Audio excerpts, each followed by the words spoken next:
Hola, hoy vamos a hablar sobre las emisiones de CO2 y su rol en la producción de la lluvia ácida. Vamos a ver las diferentes fuentes de emisiones de CO2 y luego explicaremos el proceso de la lluvia ácida a través de uno de ellos.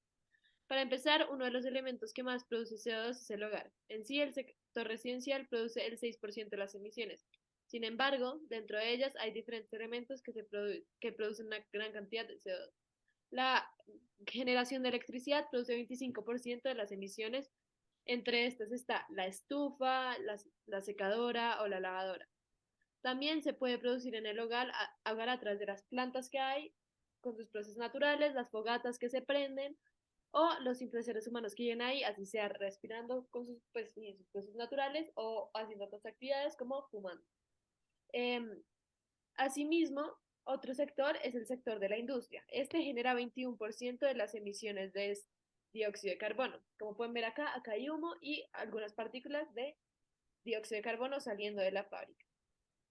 Por otro lado, el sector de la agricultura y pues, el sector forestal produce 24% de las emisiones de dióxido de carbono. Esto a través de las plantas y su proceso de respiración celular o otros elementos como los animales y pues también sus procesos naturales. Otros sectores generan 10%.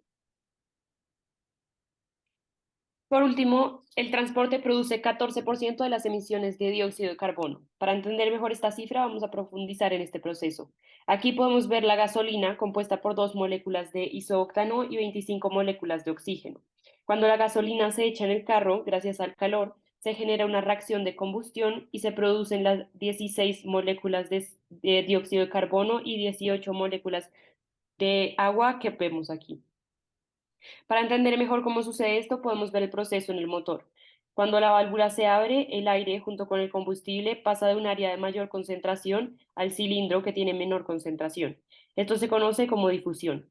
Las moléculas de aire de la válvula adoptan un nuevo volumen al introducirse en el cilindro, ya que el espacio que ocupan cambia. Se puede decir que el gas adopta el volumen del recipiente.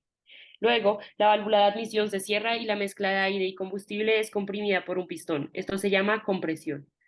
Por último, se quema el combustible y se produce dióxido de carbono. Al tener la válvula una alta temperatura, el nivel de energía cinética es grande. Igualmente, entre las partículas de dióxido de carbono dentro de la válvula existe un vacío. Siguiendo el proceso, el dióxido de carbono es expulsado a través del el tubo de escape, como se ve atrás. Esto se llama efusión. Como no existe una fuerza de atracción ni de repulsión entre las moléculas, cuando el dióxido de carbono se forma, las moléculas conviven dentro del recipiente y cuando se expulsa se dispersan en el espacio, como podemos ver aquí.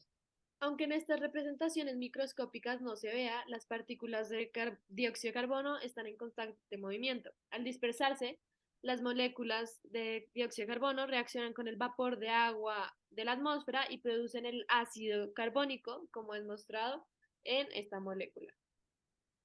Así se crea la lluvia ácida a través del dióxido de carbono, la cual al caer deteriora materiales hechos de carbonato y metal y acidifica ecosistemas, perjudicando las plantas, masas de agua y animales.